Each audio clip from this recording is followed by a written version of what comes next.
በእንግሊዝኛ ያወራል። አዎ ይለዋል። አይዞህ ፈጠነ። አዎ ይለዋል።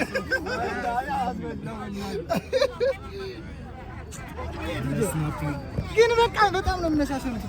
በጣም እሱን የሚመስለው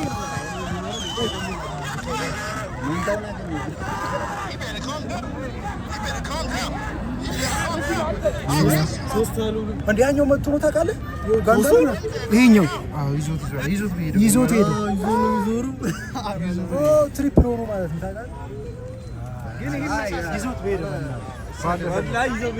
ባለፈ